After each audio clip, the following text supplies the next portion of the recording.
Scary. You are live. Dun, dun, dun. All right, I think we are live. I think we've even got a comment. We've got a comment from Ange. Yay! Hi, Ange. Right, I'm supposed to be doing an introduction, so welcome to our live.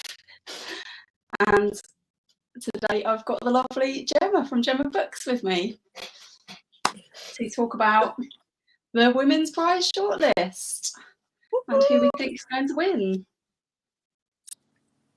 So yeah, let us know if you're here, and we are in fact live and you can hear us, because all of that is good if we know about that. Hi Jack's in as well. Lovely. And we've got Ange and we've got Jack. Brilliant. So yeah, should we make a start? Let's do it.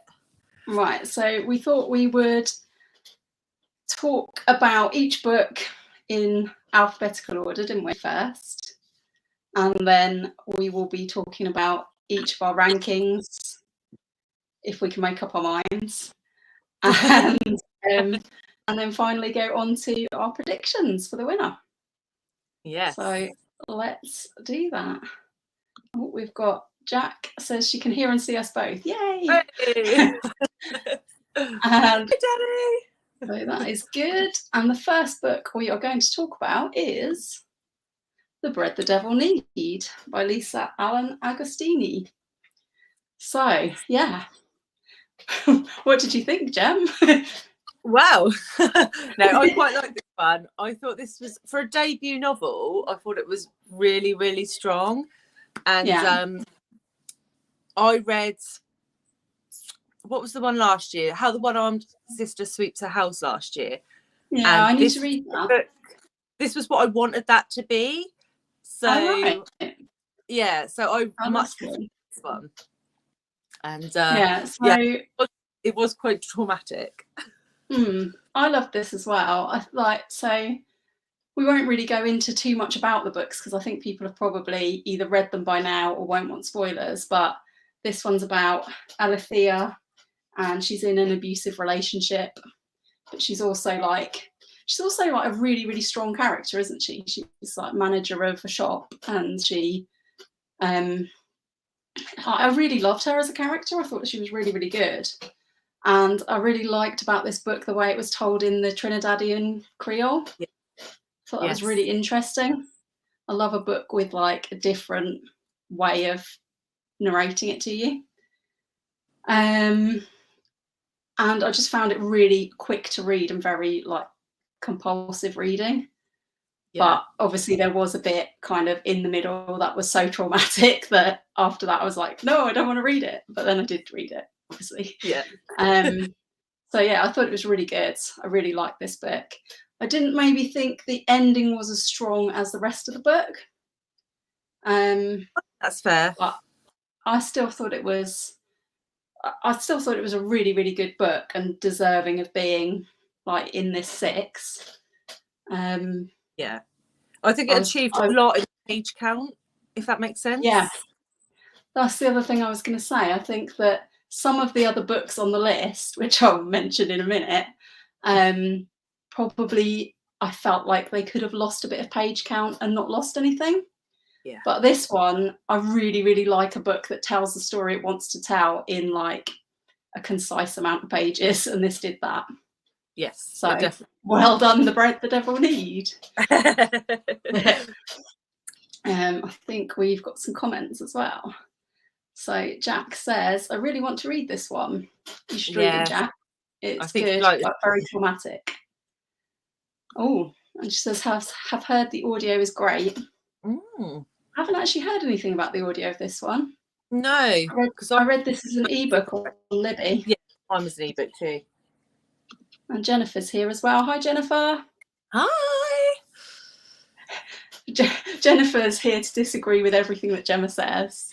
Probably. She is. I already know that she's going to disagree with my number 1. It's all good. Oh, and Ange says she has this on her want to read list. Yeah, read it, Ange. Especially if you like traumatic books. If you like traumatic books, this is a book for you. Yes. It's incredibly traumatic. And Jennifer says, haha, you know me so well. Right. So anything else about The Bread the Devil Need? No, I think you covered it. I mean, the dialect thing really worked for me, and I thought that elevated the book for me personally. But I really liked, I think this is not a spoiler, but I really liked that they told the like flashbacks differently. I don't know if I could have read those flashbacks as like first person in that Creole. Yeah. That would have been, well, especially first person. I don't think I could have done that. It would have been really. So I thought it was a really good decision to switch to like a third person perspective and sort of distance you from that a bit, because it was horrific as it was anyway. Yeah, definitely. Without spoilers. Anyone who's read it will know what we mean. Right, before we go on to the next one, Laura Brown says hello. Hi, Laura. Hi, Laura. And Ange says, that's me. I think liking traumatic books. Yeah. So the next one we have is The Sentence by Louise Erdrich. And we actually buddy read this one. We did. We did. And I don't think you liked it as much as I did. But I think that looking back on it, I was very made to like it by the bookshop. You know how taken I was with the bookshop. You did love that bookshop. And when I was writing notes just now, I was like, why was I so taken in by the bookshop? It hasn't like lasted the test of time in my head at all. So I've obviously forgotten the bookshop, and now I'm like, yeah, I didn't really love that book.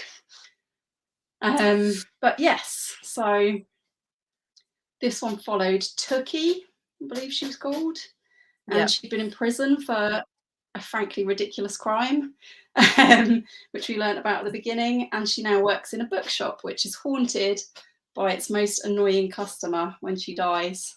He was called Flora. And what I did find really, really good about The Sentence, apart from the bookshop, I promise not to go on about the bookshop, is I found really, really interesting, because I'd not read any other books about that, all the information about Indigenous culture. Yeah. Like I didn't know anything about like Indigenous people living in America in like current times. So that was all a learning curve for me. And I did find that Louise Erdrich wrote that really, really interestingly.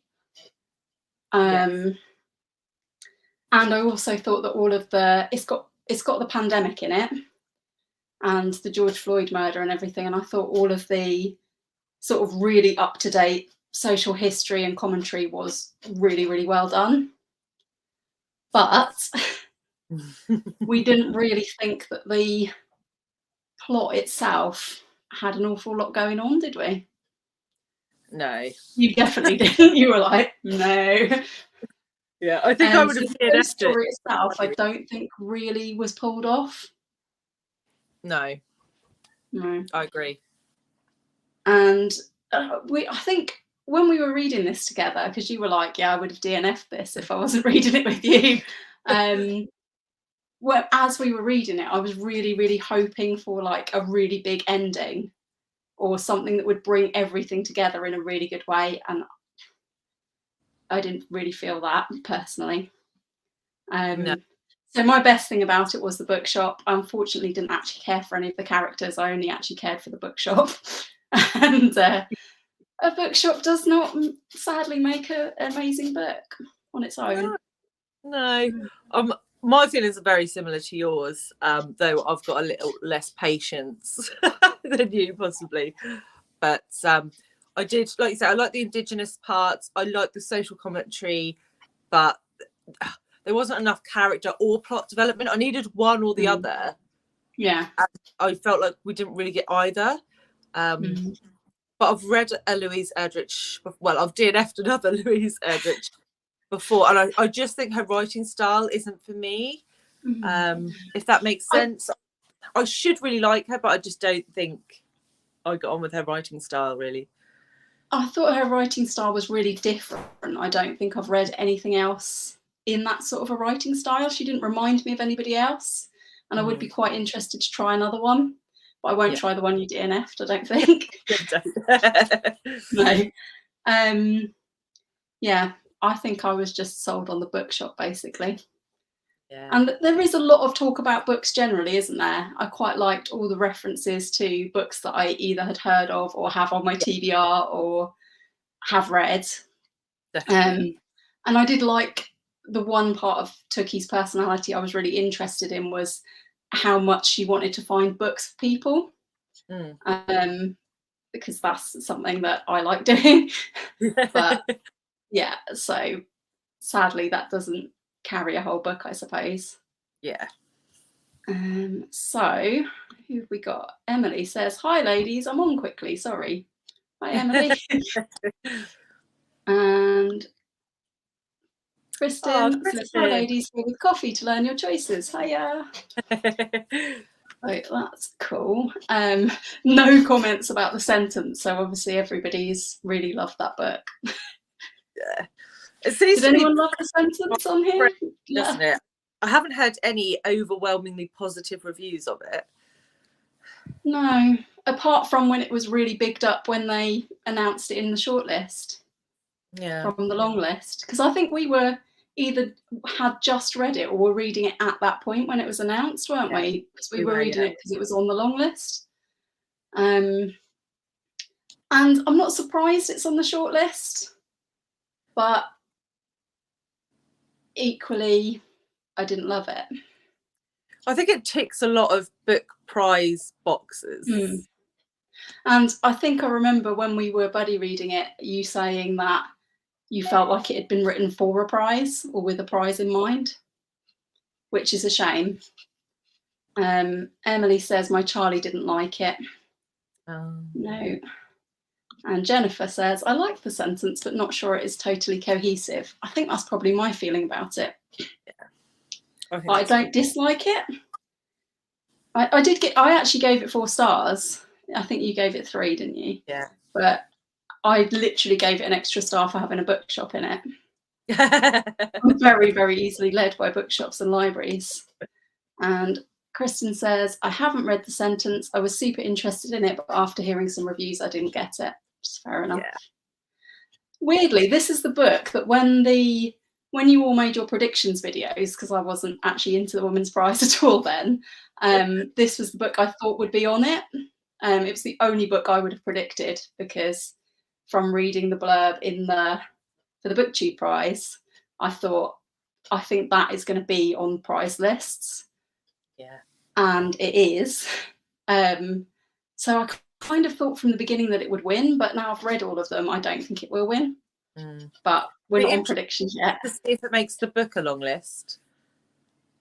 Yes. But will it have been published in the right time frame for the Booker? I'm not sure. Might have been, actually, because it was the one out of the shortlist that was still in hardback, wasn't it? So it must have come out quite recently. Pass. And Rebecca says, "This is the only Women's Prize book that I haven't read." You're not missing out. Unless you love bookshops, maybe don't worry about it. And let's see what book is next, unless you've got anything else to say about the sentence. No, I'm good. So on to Sorrow and Bliss by Meg Mason. And I haven't really heard your thoughts about this one yet, because you read it last, didn't you? Yeah, I finished it this week. So do you want to do a little summary, or shall I do a little summary?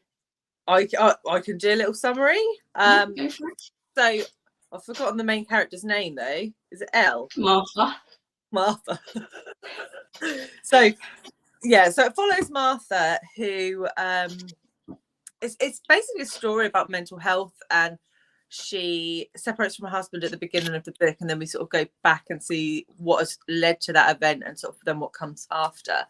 But it really is just a commentary on sort of people's perception of mental health and the realities of it. And it was really darkly funny, which I wasn't expecting when it went on the long list, but then after hearing people talk about it, I was like, oh, is it really though? And it is actually it's definitely my sort of humour, like dry, sarcastic humour. Yeah. I hope that was okay.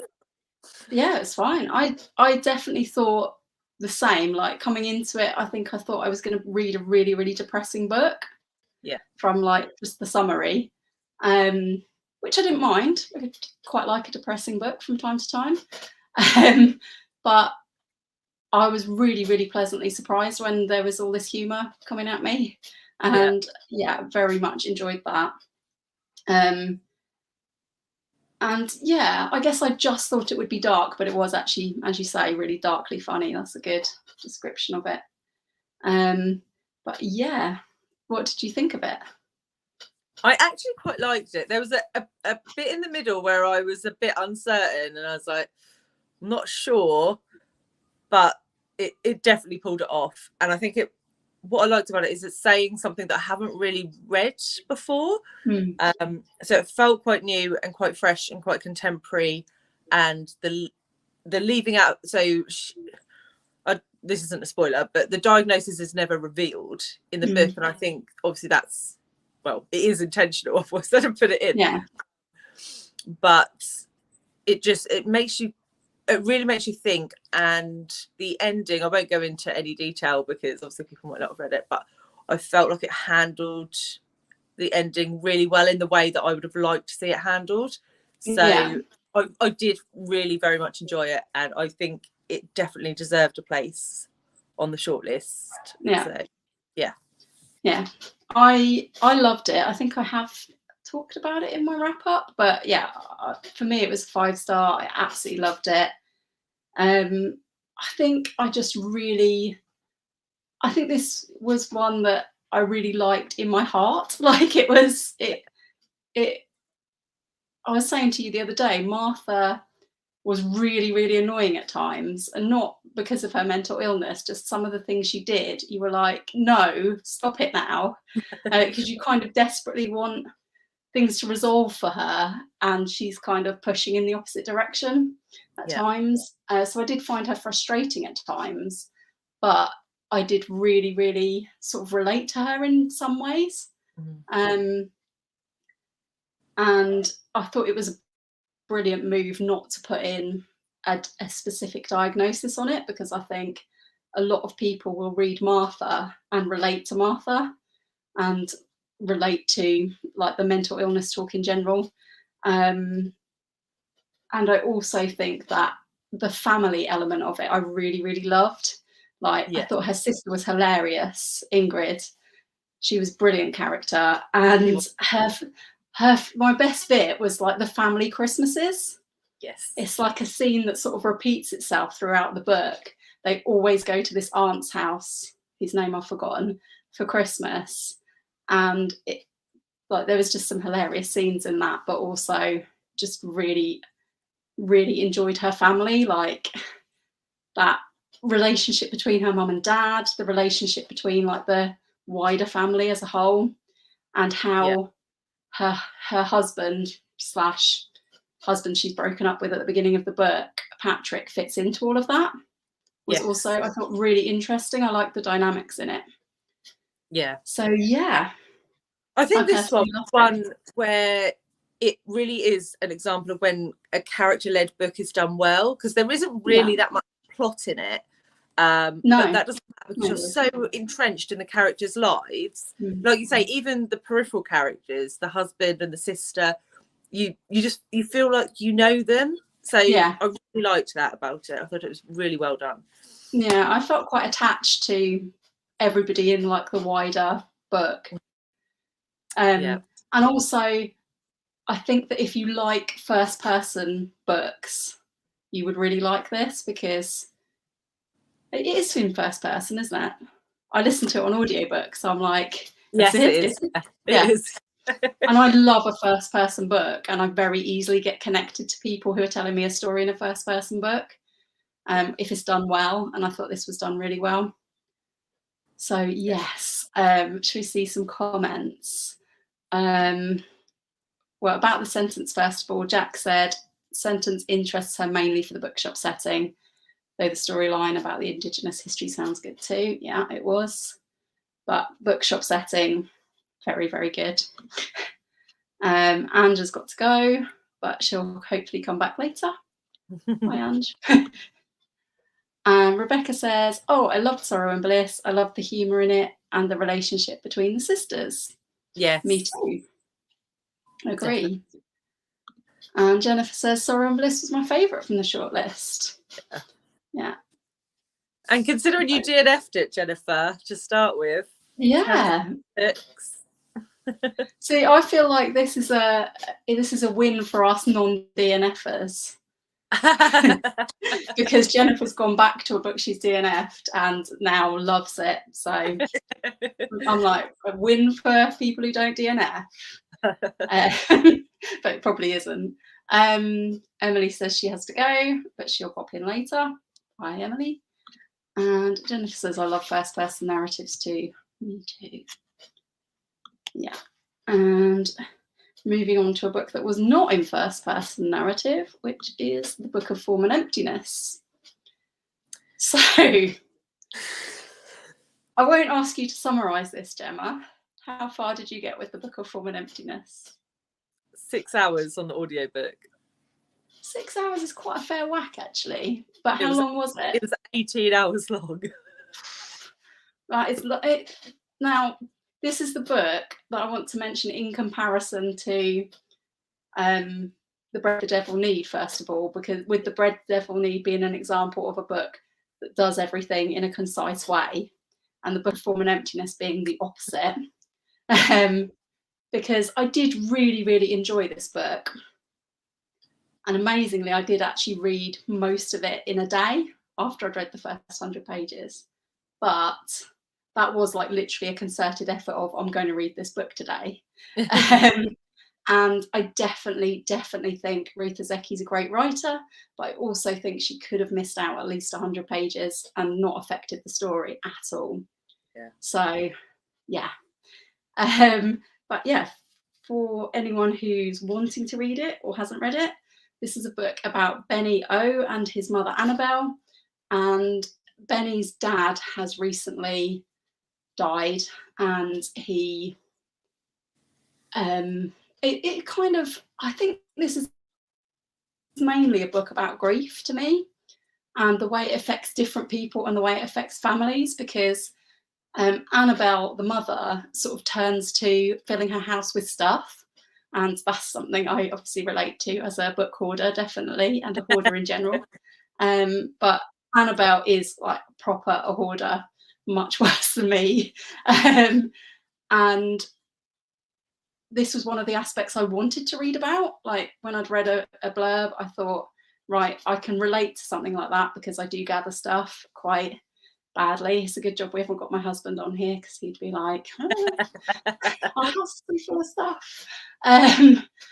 But yes, so Annabelle's a bit of a hoarder, and Benny starts to hear voices, and he hears voices of like inanimate objects. So obviously living in a hoarding household is quite too much for him.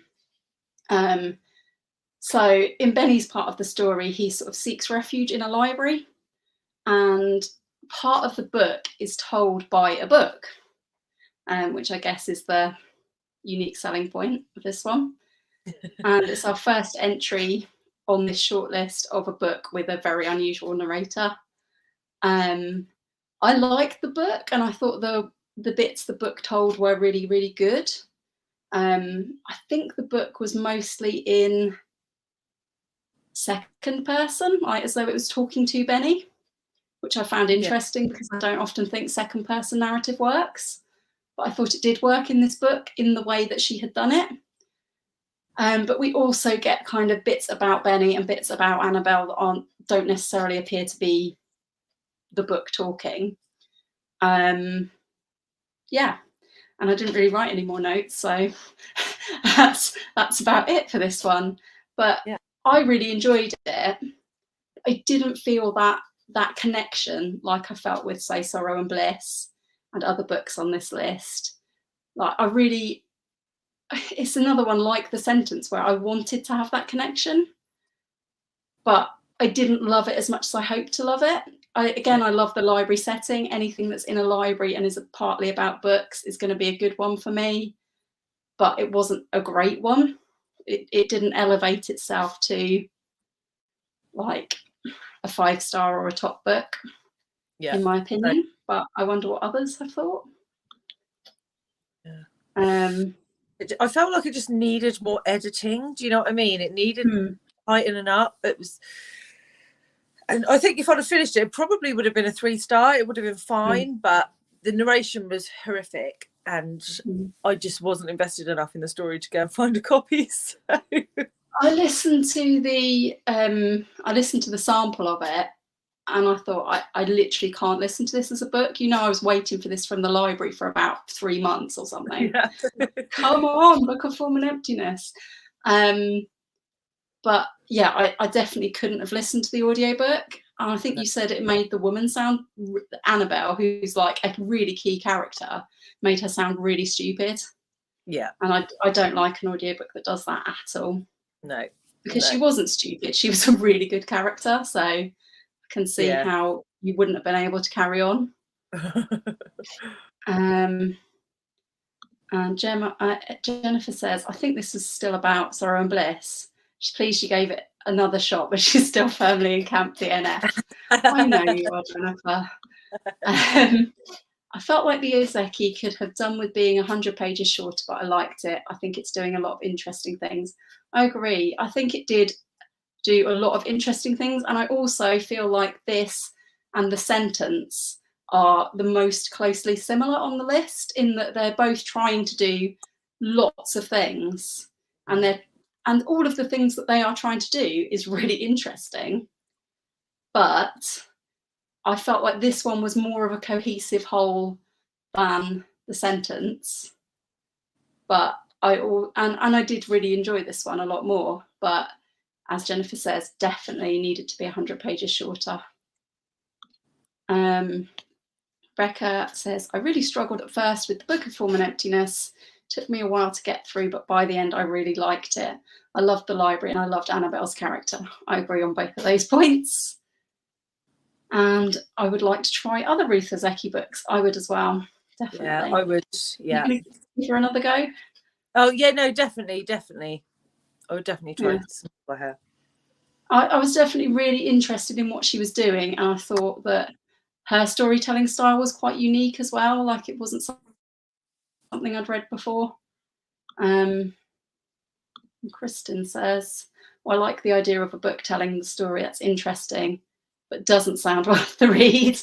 It is and it isn't. I think if you get past the first 100 pages and you are enjoying it, then go for it. But if you get to 100 pages and you're not, then maybe it's not the book for you. And don't do the audiobook. Yeah, we don't recommend the audiobook of this one. Right, here we go, next one. And I'm definitely going to have to ask for your help with this one, Gemma, because it's The Island of Missing Trees by Elif Shafak. And I have a confession to make about The Island of Missing Trees, because I DNF'd it. I DNF'd this one at 51%. And it's the first book I've DNF'd since I've been on BookTube. And it's probably the first. I was trying to work out how long since I DNF'd a book. And the last book I really remember actually actively DNFing was Life of Pi. And that was when it was quite new out. So it's probably a good 10, 15 years ago since I DNF'd a book. I literally just plough through books, even if I'm hate reading them. So, yeah, it was a DNF. Yeah. I don't feel like you've missed much, to be fair, mate. No. This one was about a girl and a boy, a Turkish Cypriot and a Greek Cypriot fallen in love in Cyprus, and sort of like wrong side of the tracks, star-crossed lovers situation. And then it's sort of told in flashbacks from the narration, from the point of view of a fig tree. And second entry for a weird narrator. Yeah, and like the sister of the woman as she's talking to the daughter. Wow, that was a really poor description. But yeah, it was just. So in the bit I read, there's like a modern day storyline, and this was the only storyline I remotely cared about and would have been bothered to get to the end for, which was about a teenage girl, was she? Like 15 or something? Ada, and her aunt had come to stay. And I think that she was going to find out the history through the aunt. Yeah. Yeah. But they were the only two in the book I remotely cared about. And I could see that most of the story was actually going to be about the past timeline. Yeah. Or so I thought. And I just got bored of the fig tree interrupting to tell you what it thought. Yeah, I think the fig tree, I think it could have worked, but it was just too in your face as a sort of metaphorical tool. And it just added a layer of separation from that historical timeline. But you're already separated from that historical timeline because it's a split narrative. So you never really hear anything from the two central characters. Yeah. And so I didn't care what happened to them. I did really, really struggle with that. And I really struggled with the idea of DNFing because obviously I don't DNF. And also I felt like there's a lot of love for this book. So I feel like maybe people who are in the I like the fig tree camp would love this book because there's a lot of fig tree. But people who didn't like the fig tree just won't get on with it because I've heard a lot of people saying what a great writer they think Elif Shafak is. And I could see that, yes, there probably was that. But because the fig tree used a lot of metaphors or cliches or both, I just felt like I was starting to feel like the whole book was cliched, and I'm sure it wasn't. So I just wanted to stop because I just didn't care about anybody. I need to care, like you said, I need to care about either the plot or a character, preferably a character, and there just wasn't anybody to hold on to. I agree. It was not my favourite. Got Jennifer says, yay for DNFing. I DNF'd this one too. The fig tree was too annoying. Agreed. Jack says the island of missing trees seems to be very divisive. I've seen people either loving it or DNFing it.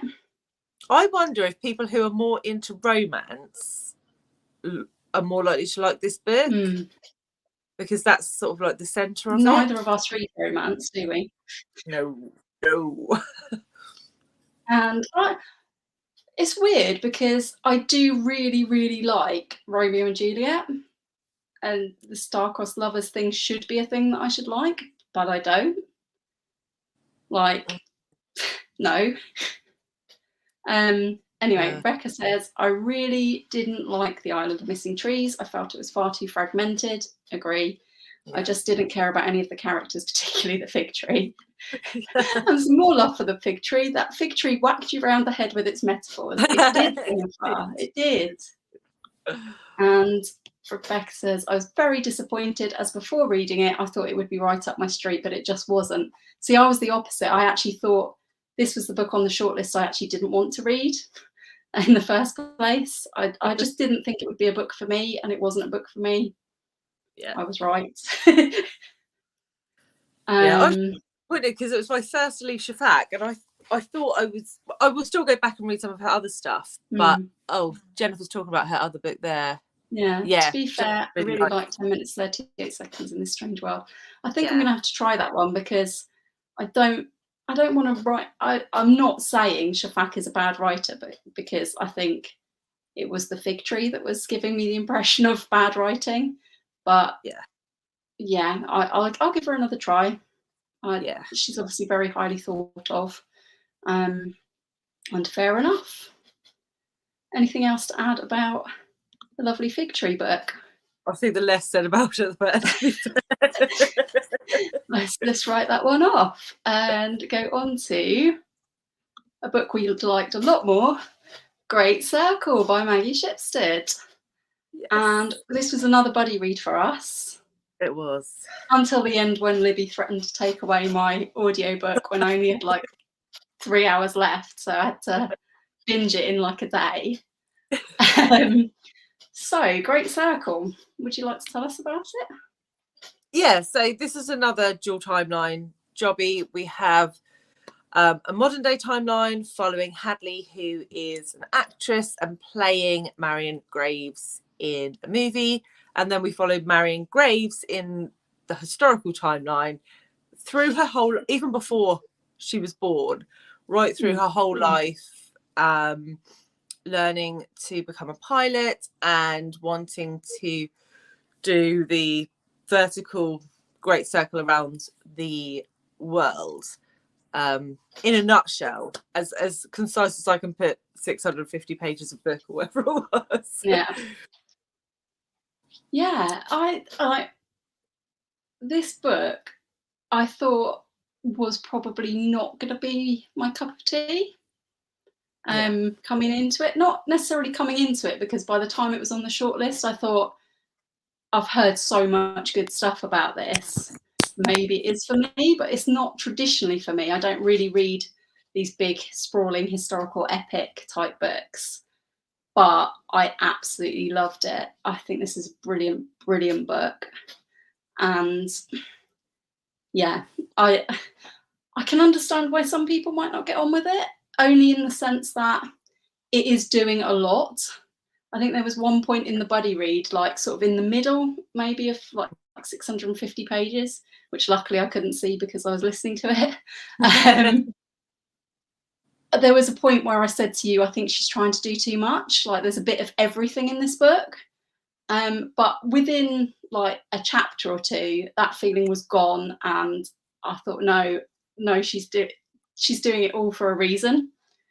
And I just think, to anyone out there who's reading Great Circle and feels that way or is struggling with it in any way, just know that everything in this book is there for a reason, and it will be so, so worth it. The payoff at the end. I love the payoff in this book. Yeah. Fantastic. The way that Maggie Shipstead created Marion and made you feel for her, I thought was fantastic. It was, though there was a lot of plot in it, it really was character led, about Marion and her brother Jamie and their friend Caleb, and you got so invested in all of their lives. It was, but this was my jam before I even picked it up, because I love a historical dual timeline epic saga. So it would have had to be pretty rubbish for me not to like it, but I really, really loved it. It's an amazing book, and I do think, as the like non-epic historical reader, I do think there's something in this for everybody. Yeah. And the other thing I wanted to say about this is about the present day timeline, Hadley Baxter's timeline, the actress, because I've seen a lot of people talking about this timeline on BookTube as the thing that they don't like about this book. And we had our moments with Hadley, didn't we? There's a couple of things where we were like, yeah, she could have left that out. If anybody's read it, the mushrooms was our point of that, wasn't it? Yes. But I felt like, for me, Hadley, like her chapters were nice and short. So you didn't have to hear from her too much anyway, if you didn't like her that much. And for me, she broke up the epic storyline and also gave us points for like stopping on our buddy read, because like juggling it between me listening to the audio and you reading it on Kindle was at times a bit like, do these chapters match up, wasn't it? So we were relying on Hadley we were like, right, read to the next Hadley chapter. So for me, it broke up the text nicely.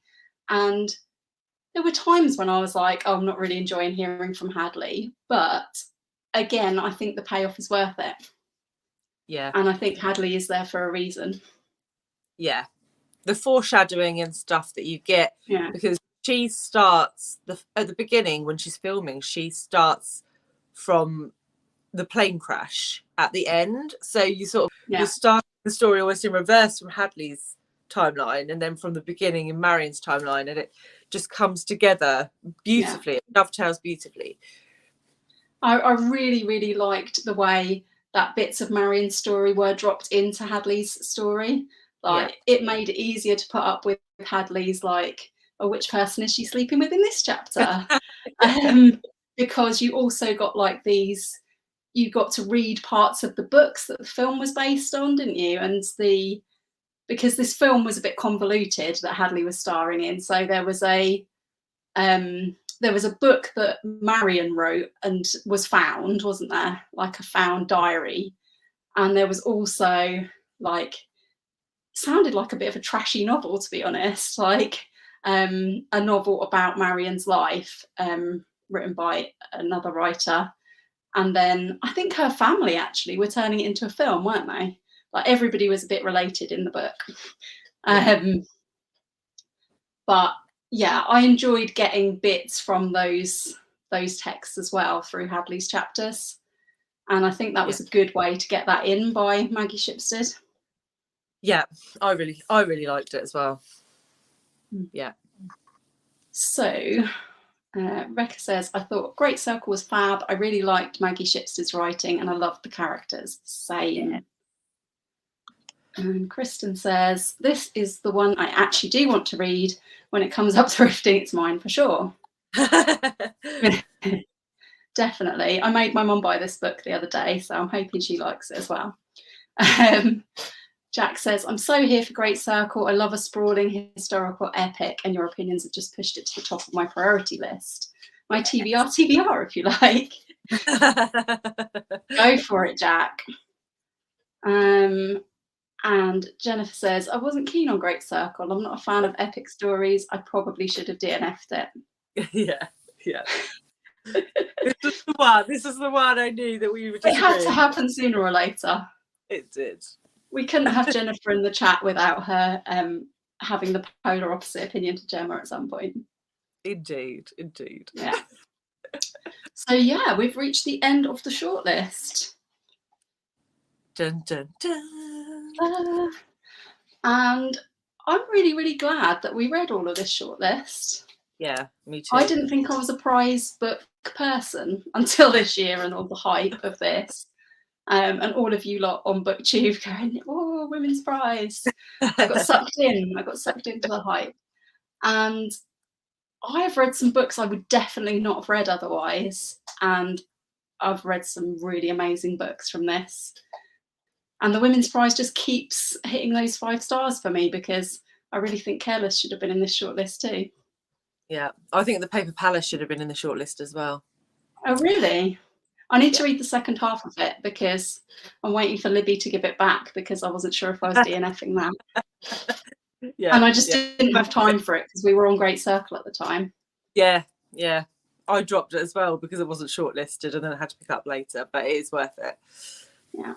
And I've still got in my to be read basket from the library, I've still got Salt Lick, but nobody ever mentions that one, so we'll see how we get on with that.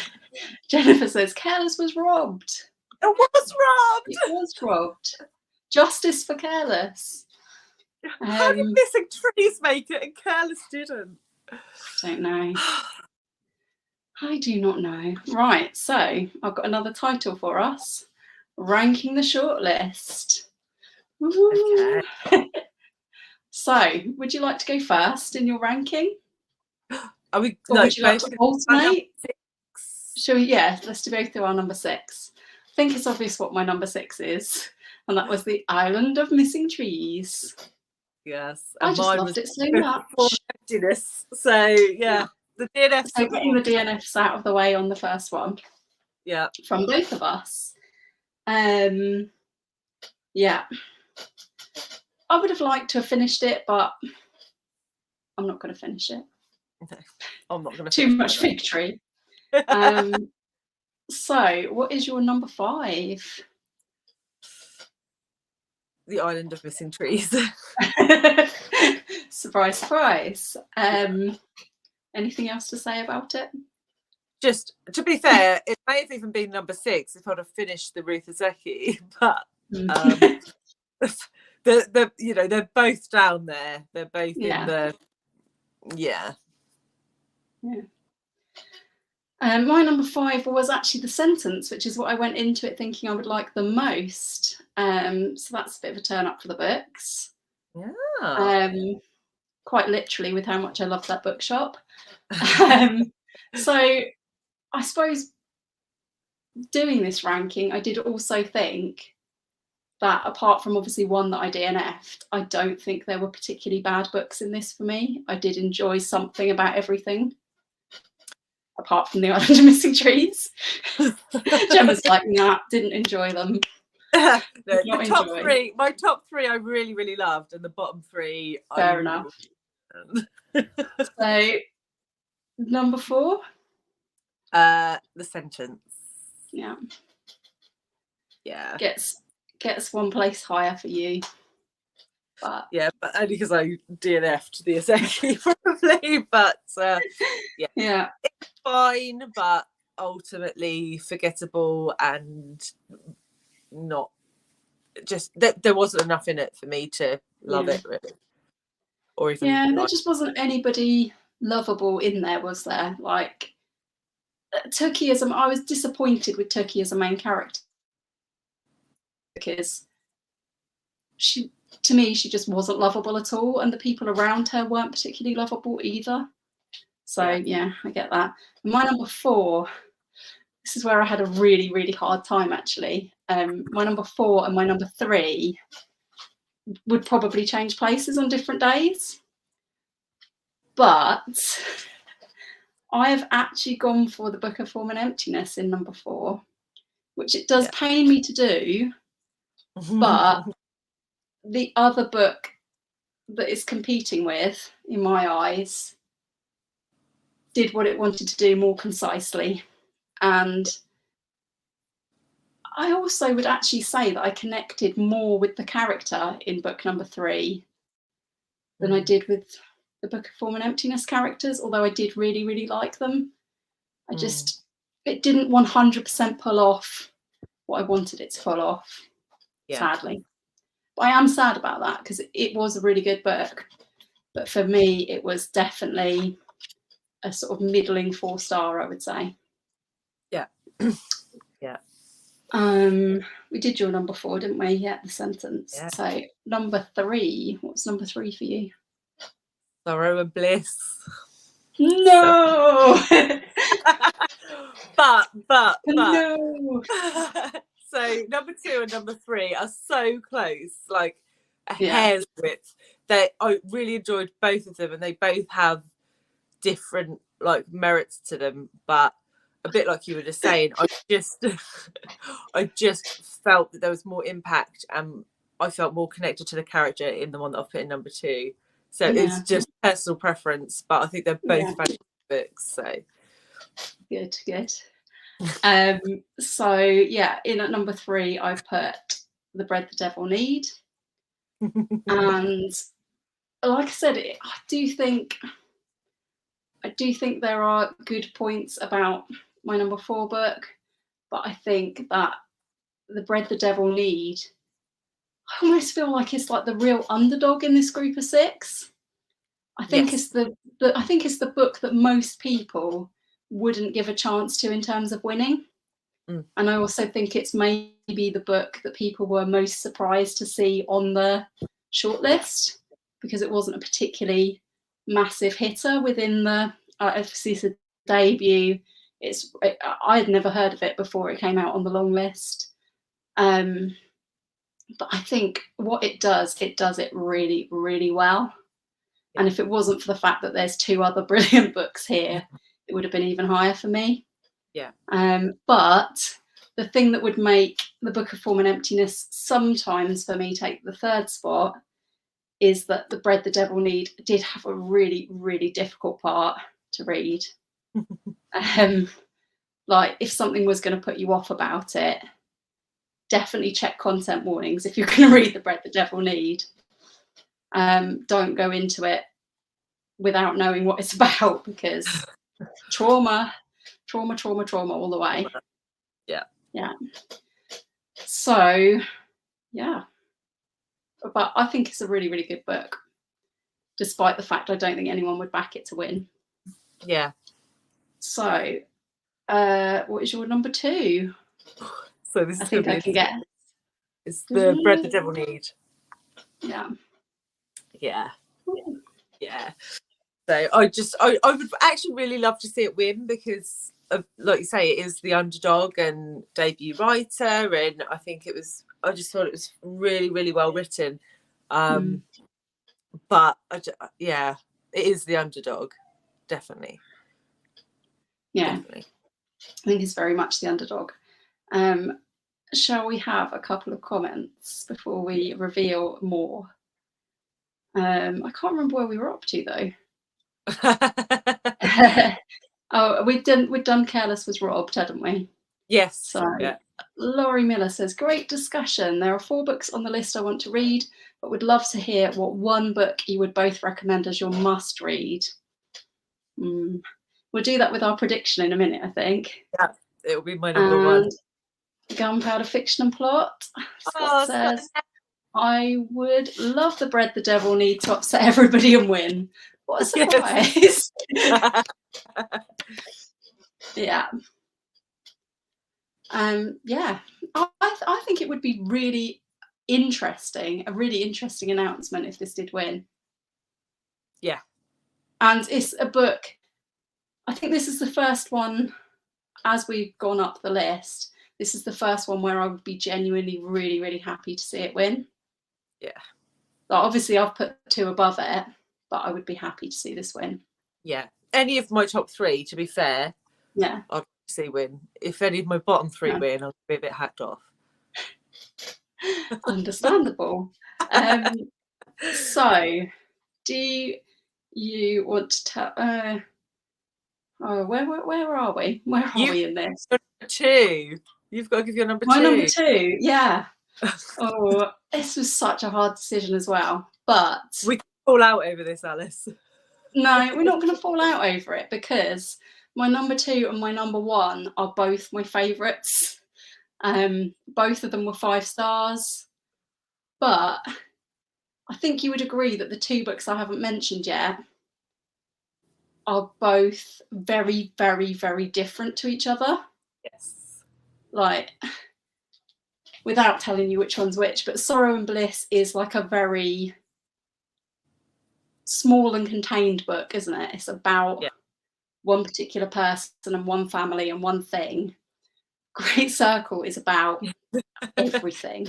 It's like a really sprawling epic full of lots of characters and lots of plot, but also the characters are really, really great as well. But so my number 2 pick is Great Circle. Alice! Because my head says Great Circle will win, but my heart says I want Sorrow and Bliss. So Sorrow and Bliss is a heart choice for number 1, I'm afraid. But ask me again tomorrow and I might say Great Circle. But like they are so close for me, but they are 2 so very different books that it's so hard to judge them against each other. I don't know how these judges are going to do it, frankly. They've got 6 really different books. It is a challenge. I would not like to be one of those judges. It's too hard. Definitely not. Definitely not. But I would like to see Great Circle win. Yeah. Great Circle's your number 1. It is my number 1. It is. It's just so good. And like I said before, though, it's like my jam to a T. It's exactly the kind of book that I love to read. So you actually don't often see that much historical fiction on these lists. So no, I suppose not. I don't. This is my first women's prize, so yeah. But I can imagine not so much. But for me, this is not like, this sounds really stupid thing to say, but until this year, I've really considered historical fiction in my head as like really old history. I know that's silly, but like the only historical fictions I'd really read before this year were like Tudor stuff. Yeah. So I kind of think of it as like fiction about really old times, whereas all the historical fiction stuff I've read this year, because let's face it, my BookTube Prize 6 were all historical fiction in some way. Yeah. I've learned this year that historical fiction is also about current times, or times like more current to us, like within the 20th century. Yeah. And I think I've probably learned about myself that I do really like reading about like these time periods. Like Great Circle encompassed like the Second World War, didn't it? I thought that bit was really interesting. Yeah. And the same with another book we read kind of in the same sort of month or two, Pachinko. Yeah. Like from a completely different perspective, but also containing the Second World War. So maybe that's something I like now. But if you'd have asked me a year ago, I would have said that a historical fiction about the Second World War would be one actually following someone fighting in the war. So I obviously had a bit of a stupid perception of that. Yeah. No, I love it. I love a bit of World War II historical fiction. Yeah. Yeah. But yeah, I would be happy with Great Circle winning, to be honest. So our predictions. I haven't put up the banner. Should we have comments first before the predictions? Yes. So I've got a lovely banner, but let's have a look. What do people say? So Jack says, after Great Circle, The Bread the Devil Need is the one I most want to read. Rebecca says, Great Circle was my favourite, but I'm hoping The Bread the Devil Need wins because it deserves to. Yeah. Laurie says, hooray, a wrap-up ranking so I have my answer with your number ones. And Jennifer says, yes, Alice, Sorrow and Bliss for the win. Woo! Sorrow and Bliss. And guess what? Scott also says, yes, go Alice, good choice. So we know Scott loved Sorrow and Bliss. So yeah, that's what people have said. Yeah. A lot of love for Sorrow and Bliss in the chat. To be fair, any of those three, those top three, I think would be deserving winners. And we both have actually come to the same top three, just in a slightly different order. Yeah. So, predictions. I want to say, first of all, that I actually think that any of these 6 could win it. And I know that's a silly thing to say because it's a shortlist, and of course any of the 6 could win it. But I actually wouldn't be surprised if any of them did. Like, even the one I DNF'd, The Island of Missing Trees, I think there's a lot of love for it out there. I think it does something different that isn't necessarily something you've read elsewhere. I will be miffed if that book wins. I'll be very sad if it wins. But I know there's people out there who'll be happy. And then, sort of for me, The Sentence and Book of Form and Emptiness are books to me that say prize-winning book. Yeah. But I don't want either of them to win. And I won't be surprised if either of them won it, but I would be a bit annoyed, especially if The Sentence won it. Yeah. I think Book of Form and Emptiness would be a more interesting choice than The Sentence. But I think if The Sentence wins, it will win for like the really up-to-date social history. Yeah. I think it will win for being a pandemic book, basically. Yeah, I agree. What it said about that. I think if Great Circle doesn't win, which I'm kind of hoping it will, I think it will be The Sentence for that exact reason. Really? Yeah. Yeah. I think it's just it just ticks a lot of boxes, doesn't it? apart from the reader enjoyment box. I don't think that's essential for a prize. So. I think all the way through, I have thought the sentence could win. And now I haven't really changed that, but I now don't want it to. But I think that Great Circle is the book that I would back to win this. Yeah. I think it's the big hitter. I think it should win this. And if it doesn't win this, I'll be really surprised if it didn't win a prize. But it's already been up for the Booker and it hasn't won it. So is this his last chance to win the prize? I expect it is. Yeah. And I think it deserves to win a prize. I really, really do. And I would be happy to see it win. But I would also be really, really happy to see Sorrow and Bliss win. Yeah. And I think a lot of people have obviously read this for the shortlist that maybe didn't read it when it was on the long list, because a lot of the love for Sorrow and Bliss seems to be coming now. Yes. Whereas a lot of the love for Great Circle was a little while ago. Yeah. Like people who probably read it for the Booker and things like that. So, yeah. But I guess the judges have read them all very recently and have to read them again or something. I think they do, yeah. But I would happily reread Great Circle, and I would happily reread Sorrow and Bliss. Yeah. And probably not happily read The Bread the Devil Need, but I would reread it. Yeah. I would be pretty miserable in the middle part, but I would still, it's still a book I really liked. It'd be really interesting to see it as a winner. They're all just so different. It'd be interesting to know sort of like the criteria that they're judging against, because there must be some sort of like, yeah. Is it 5 judges that there is? Is there 5 judges? Because I think you'd have trouble like getting everyone to agree, because every book on this list is so completely different. Like there have been definite threads that we've spotted running through certainly the long list and to a certain extent the short list.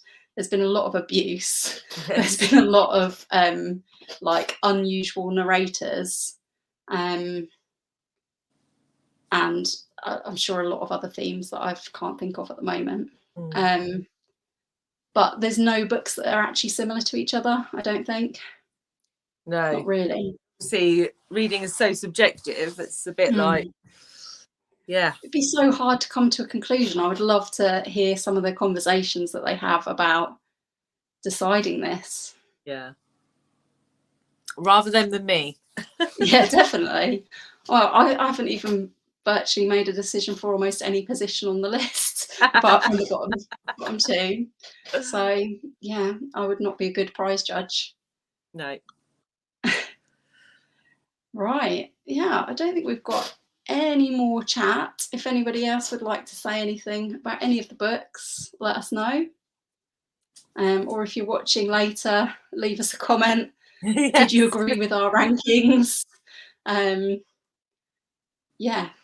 Or will you be arguing about it forever like we will? No, I'm not that disappointed that you put Sorrow and Bliss first, and I can see you would do it. I can see why you would. Yeah. But I'm still team Great Circle all the way. I'd still be incredibly happy if Great Circle won. And I kind of think it will win. I kind of think it should win. Yeah. But my heart says Sorrow and Bliss. My heart just keeps saying Sorrow and Bliss. But that is what it does. And Kristen says, have a great day, y'all. Have a great day. So, yeah, that was the Women's Prize shortlist, as judged by us 2 readers. Yeah, indeed. And yeah, I was going to say at the beginning, the announcement for this, I believe, is on Wednesday, the 15th. Yeah. Don't know at what time, but I know we'll all be eagerly tuned into that. I know, I think I'm going to car. Oh, no. BookTube will be waiting to find out whether we all need to be up in arms or not. Yeah, but I reckon you could find somebody on BookTube who is rooting for every single one of these 6 to be the winner. I think you're right. So I'm going to go off and watch some more predictions videos, I think. Yes. This prize has definitely had me addicted. And Jennifer says she thinks it's 7:30 for the announcement. Great discussion. In the morning? I don't know. In the morning, Jennifer, or in the evening? I don't think I can wait till 7:30 at night. Because they announced the shortlist in the morning, didn't they? They did. I think it was like 9 a.m. or something, wasn't it? Yeah. Right. Will Jennifer tell us? No, it can't be in the morning because they have like an awards ceremony, don't they? Oh, they must do. Must yeah, be at it's night. probably at night. Yeah. PM. Yeah, Jennifer says PM. That's good. I'll get some drinks and popcorn in then, and we can all indeed all shout about it afterwards. It's right. Yeah. I just hope that tree doesn't get to the judges. Oh, that rescue tree. Not that tree. Anything but the tree for me. And I won't be too miffed. So yeah, thanks very much for coming on my channel, Gemma. It's been lovely. Thank you for having me. Have your opinions and such. And it's been lovely buddy reading many of these books with you, because the ones we didn't buddy read, we definitely checked in about. Especially the trauma of the bread.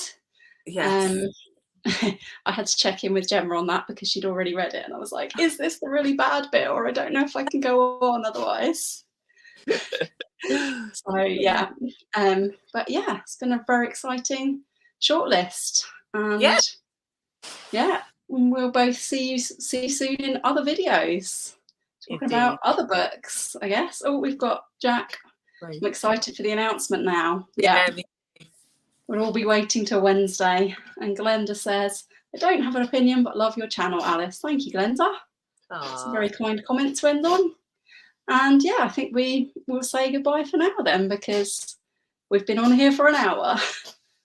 We've done well. We've done well. So yeah, thanks for talking to us about it. And I'm sure I'll speak to you about it soon. Bye, everyone.